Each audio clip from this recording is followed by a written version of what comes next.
I went to Magnolia Bee Supply just to have a simple conversation with Andy about pollen feeding. Well, that was the first lie I told myself.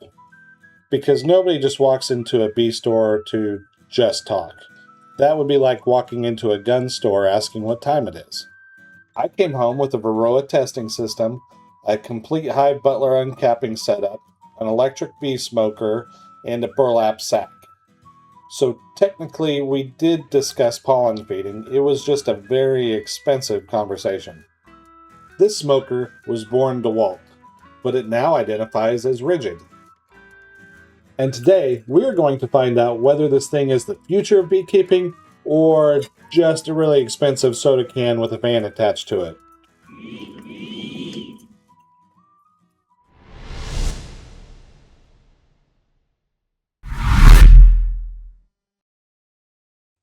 Welcome back to 3 Bees Flower Farm. This is my first real beekeeping equipment haul video. Normally, I just bring this stuff home, blend it into the existing pile of equipment, and hope nobody conducts an inventory. But this time, we are documenting the evidence.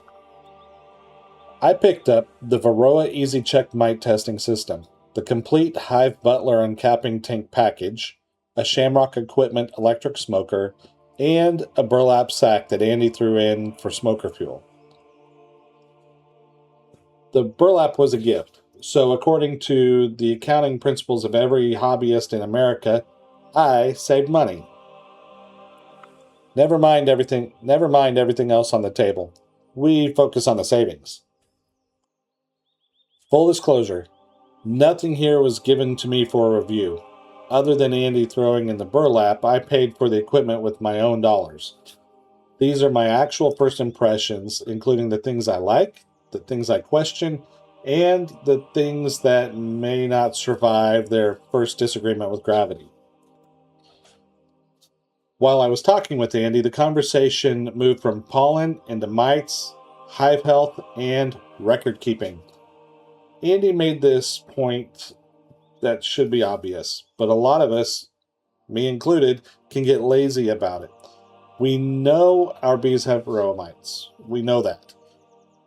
Every managed colony has to deal with varroa, no questions asked.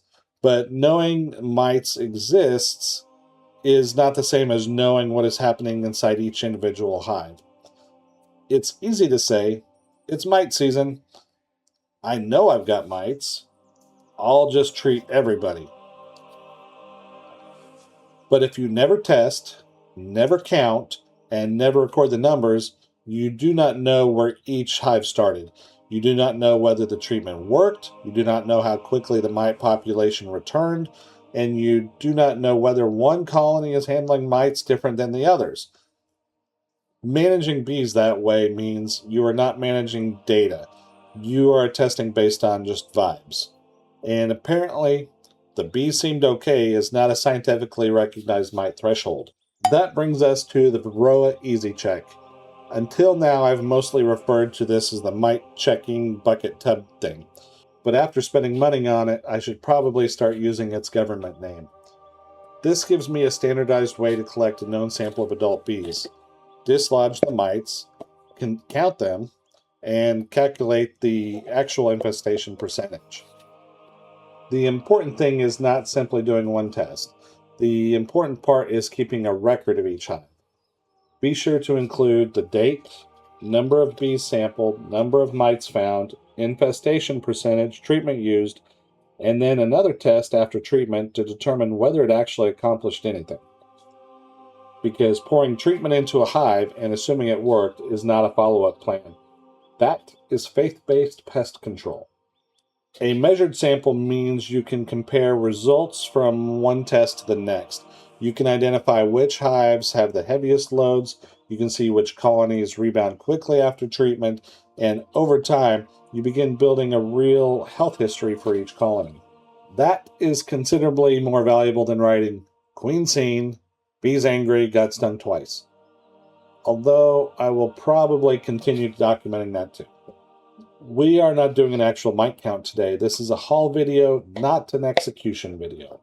A proper mite wash deserves its own video where I can show how to gather the sample, make absolutely certain the queen is not in it, perform the test, count the mites, calculate percentage, and record the results. Accidentally including the queen would turn a routine hive inspection into an incident report. The electric smoker may be the most entertaining product in the hall, but this little container may be the product that makes the biggest difference on how I manage the colonies. One helps me create smoke, the other helps prevent me dying at the hands of Mrs. Bee for turning the kitchen into a self-sustained sticky ecosystem. This is the Hive Butler uncapping system. I bought the full package, and my first impressions is that this thing is built extremely well. The plastic is thick, it is food grade, the honey gate feels like an actual quality component instead of something included with a child's beach toy. The lid fits and locks down extremely well, possibly too well. It took me a little bit of fussing to get the lid handles released from the upper tub. That lid was not interested in leaving. It had signed a lease.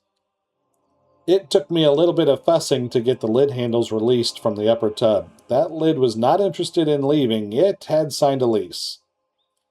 But for transporting frames, storing equipment, or keeping bees and debris out of the honey, I would rather have a lid that fights me a little than one that pops off because I hit a pothole. The system gives you an upper uncapping area, a strainer for wax cappings, a lower collection tub, a honey gate, a frame support, and a locking lid. The idea is to uncap over the container, let the wax collect in the strainer, and allow the honey to drain into the bottom. This is not meant for the main honey harvest. It is just a place to collect the mess in preparation for the extractor. That sounds very organized, which is the exact opposite of my previous uncapping strategy. The method I have been using is a system to balance a frame over a 5-gallon bucket while holding an uncapping knife, trying to keep the wax inside of the bucket, keeping the honey off the floor, off the counter, off the doors, off the ceiling, off the cabinets, preventing the frame from falling, and wondering why the dog is suddenly standing underneath you. At some point you need 4 hands. One for the frame, one for the knife, one for the bucket, and one to fight off the dog, 3 flies, and a small squirrel that has somehow become involved in the operation. Honey extraction always begins with good intentions. You clean the room, you lay everything out, you tell yourself, this time I'm going to keep everything neat. Then 15 minutes later, your hands are sticky, your elbows are sticky, the floor is sticky, the doorknob is sticky, the cabinets are sticky, the ceiling is sticky, the camera is sticky, and the dog is sticky, even though you are fairly certain the dog was outside. The kitchen looks like Winnie the Pooh committed a felony. The Hive Butler gives all that wax and dripping honey one designated place to go. The frame rests on the support, the cappings fall into the strainer, the recovered honey falls into the lower container, and the honey gate lets you dispense it without lifting the entire system and pouring 3 gallons down the side of a jar.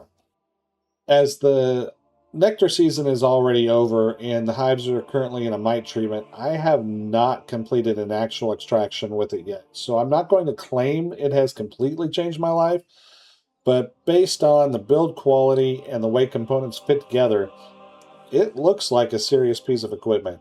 It does not feel flimsy, it does not feel improvised, and unlike a 5-gallon bucket, it appears to have been designed by someone who has actually attempted to uncap honey. Now we get to the item that is going to upset the beekeeping purists, the Shamrock Equipment Electric Smoker. Somebody is already typing, my grandfather used a bellows smoker for 60 years and it worked just fine. I believe you. Bellows smokers do work. They've worked for generations. But so did horse and buggy. And I still enjoy petrol engines, air conditioning, and arriving somewhere without smelling like the south end of a northbound horse. Using the newer equipment does not mean the older equipment stopped working. It means somebody looked at a proven design and asked whether we could make one part of it a little bit easier.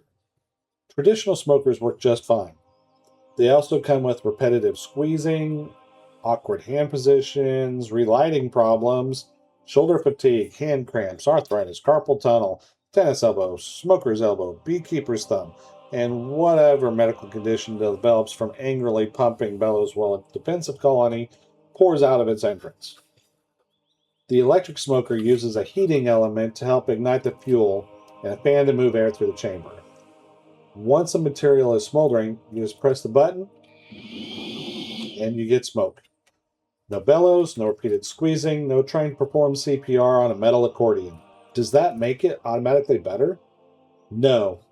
It has to work reliably, it has to stay lit, it has to survive the bee yard, and for $135,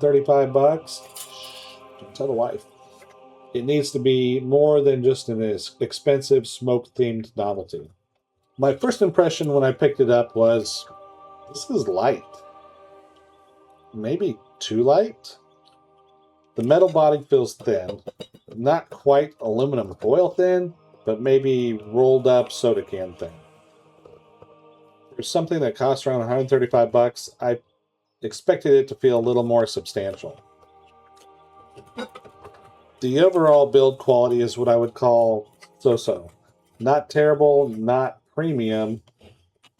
It feels like a clever design wrapped in materials that may or may not survive repeated contact with the ground. And everything in the bee yard eventually contacts the ground. Usually immediately after you say, I probably should not set that there. One feature I do like is this little hook. I can hang the smoker on the side of the hive and let it provide passive smoke near the entrance or under the lid. That could actually genuinely be useful. Instead of setting it on the ground, losing track of it, or stepping backward onto it, I can keep it hanging where the smoke is needed. My concern is durability. How many drops will this thin metal body tolerate? 1? 5? Will it slowly dent over time? Or will the first fall turn it into a battery-powered crushed soda can? We will find out, not intentionally, but statistically, we will find out. The smoker is designed around a DeWalt-style battery connection, but I run Ridgid products. I already own Ridgid batteries. I already own Ridgid chargers. I have no intention on entering a second long-term financial relationship with another battery platform just because one smoker showed up wearing yellow. So I ordered an adapter from Amazon.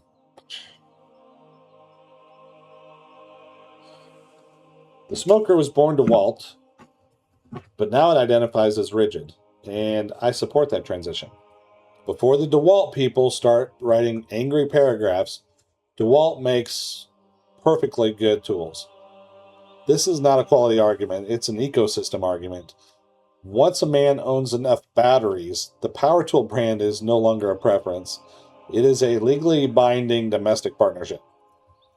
I would rather spend my hard-earned money on additional bee toys than buy yellow batteries and another charger just to power one smoker. Now this did introduce one issue. I have had some trouble getting the battery and adapter seated tightly enough to maintain electrical contact. It would connect, it would lose contact, then connect again when I applied pressure or repositioned it. It may be this cheap Amazon adapter. It may be the smoker's battery mount. It may be a combination of the two brands being forced into a relationship, neither one approved. But it is something I'll be watching. A battery-powered smoker is only convenient when electricity consistently reaches the smoker. Otherwise, it is a traditional smoker with a decorative battery just hanging off the bottom. I also noticed the wires running to the heating element were sitting really near the ventilation port where the fan blows into the air chamber. Now, that is not ideal. The fan needs a clear path to move air into the fuel chamber. If the wires are obstructing that opening, even partially, that could reduce airflow or cause the fuel to burn unevenly. So I have repositioned them best I could. But this is another area where the build feels more assembled than engineered. In my opinion, the concept is excellent. The execution could use a little refinement. The smoker also includes this rubber stopper snuffer attached to this metal chain. As it's cooling down, you put the little rubber stopper into the port. It cuts off the oxygen and helps snuff out the fire. Andy did warn me that this little chain will probably break, and I believe him. The chain has the confidence of a load-bearing component, but the physique of a necklace from a vending machine. When it breaks, I will probably replace it with something stronger, but until then, I will just enjoy the factory chain during what may be its brief but meaningful life. For the smoker demonstration, I moved to the back porch using my fire pit table. That way we have a metal surface designed specifically to contain fire. That is about as responsible as this channel gets. It was also hot as balls outside, which may have helped because if the fuel you're using refuses to light in the Texas heat, it may simply be morally opposed to combustion. But in this case, we have actual combustion material in the form of the burlap sack, a heating element, hot metal, and embers. And at some points in the demonstration, flames. So even though this is an electric smoker, it still needs to be treated like a real fire source. Electric does not mean imaginary. To get this started, I'm using burlap and some Valpak junk mail coupons. Finally, a practical use for 20% off gutter cleaning from a company located 60 miles away. Now, back in my firefighting days, we learned the fire triangle: heat, fuel, oxygen. Then somebody added the chemical chain reaction and turned it into the fire tetrahedron. It was a triangle in my day, but apparently fire science needed a software update. The smoker gives us heat through the electric element. The burlap and junk mail provide the fuel, and the electric fan supplies the oxygen. The chemical chain reaction is the part where the whole thing catches fire and validates several textbooks. You do not want to pack the chamber so tightly that air cannot move through it. Fire needs oxygen. Even an electric smoker cannot overcome fuel packed like concrete. We are going to time how long it takes to produce usable smoke. Not the first tiny wisp, not a faint smell, not one lonely smoke particle crawling out of the nozzle asking where everybody went. Usable smoke. The kind I would actually take to the hive and use. The timer starts when I activate the heating element. And go. At 10 seconds, nothing. Well, that's fine. I also accomplished very little during my first 10 seconds after being activated. At 30 seconds, we have heat but no real visible smoke. With the traditional smoker, this is usually where I'm holding a lighter in one hand, pumping bellows with the other, blowing into it, and questioning every decision that led me to agriculture. The junk mail is providing kindling. The burlap should give us a longer smolder. The heating element is supplying ignition.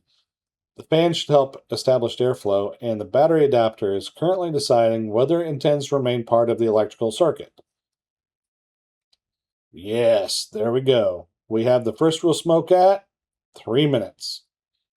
But that is not ready yet. It is just a preview, a smoke trailer. Let's see whether this develops into an actual feature film. Ah, now we are getting somewhere. That is usable smoke. That is the actual result.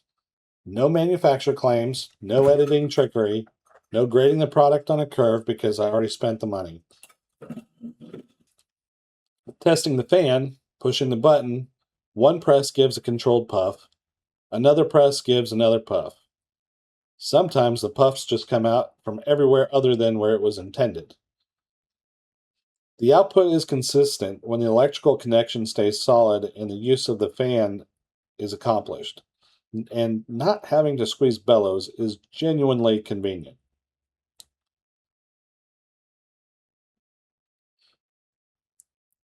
The other feature I want to test next inspection is passive smoke while it hangs from the hive. Because the smoker has this hook, I will be able to hang it on the upper lip of the top box and let a small amount of smoke just drift naturally across the top of the hive. That may allow me to use less smoke and keep both hands free. One hand for the frame and one hand for the hive tool. No third hand required to operate a smoker, although a third hand would solve some problems in beekeeping. My first impression of the Shamrock smoker is mixed. The concept is excellent. Electric ignition is convenient. I don't have to carry around propane or get propane for the torch. The powered fan works. The hook may be extremely useful for passive smoke. And adapting it to my Ridgid batteries means I can use power equipment I already own. But the build does not feel like a premium $135 tool. The metal is thin, the unit is lightweight, the battery connection with the adapter was inconsistent, the internal wires interfered with the ventilation opening, and I have legitimate concerns about how many drops this thing will survive. So, bottom line, this may become my favorite smoker. It may also become a dented electrical soup can after one season. Both outcomes are currently possible. The real test will be taking it to the bee yard, using it through multiple colonies, hanging it from the hive, and seeing whether it stays lit through full inspection. A product earns its permanent place in the equipment lineup by being reliable, not by being interesting for one afternoon on the porch. So, after my very expensive pollen conversation, here's where everything stands. The Varroa EasyCheck gives me a way to stop treating blindly and actually begin tracking real numbers for every hive. That means recording mite levels before treatment, testing afterward, and building a history for each colony. The Hive Butler is probably the best built product of them all. Thick food grade plastic, quality components, a solid honey gate, and a lid that locks down like it's protecting classified information. The Shamrock electric smoker is the most interesting item. It's innovative, it's convenient. It also feels lighter and less durable than I expected for the price. So that review is not finished. It has only completed orientation. A big thank you to Andy and Magnolia Bee Supply in Magnolia, Texas for the conversation, the education, the burlap, and for continuing to enable my crow-brained obsession with shiny new equipment. Andy is basically my dealer. I walk in to discuss pollen. He explains 3 things I did not know. Then I leave with equipment and a lighter bank account. Maybe that's just good sales strategy. And the worst part is, he usually makes a good case why I need it. That is how you know you have a professional. Let me know in the comments which follow-up you would like first. The Shamrock electric smoker through a complete hive inspection, the Hive Butler doing an actual frame uncapping and honey extraction, or a complete Varroa test, including the count, percentage, treatment record, and follow-up results. And I already know the bellows smoker purists are coming. That is fine. Tell me why your 1947 smoker is superior, how your grandfather kept it lit for 6 consecutive years, and why electricity has no place near a wood box full of insects. The horse and buggy still works too, but when it's 100 degrees outside, I'll take petrol, air conditioning, and power-assisted smoke. Thank you for watching, and please subscribe to 3B's Flower Farm for beekeeping, homesteading, honest equipment reviews, hive inspections, queen problems, mite management, and expensive conversations that begin with the words, "I'm just stopping in for a minute." Until next time, take care of yourselves.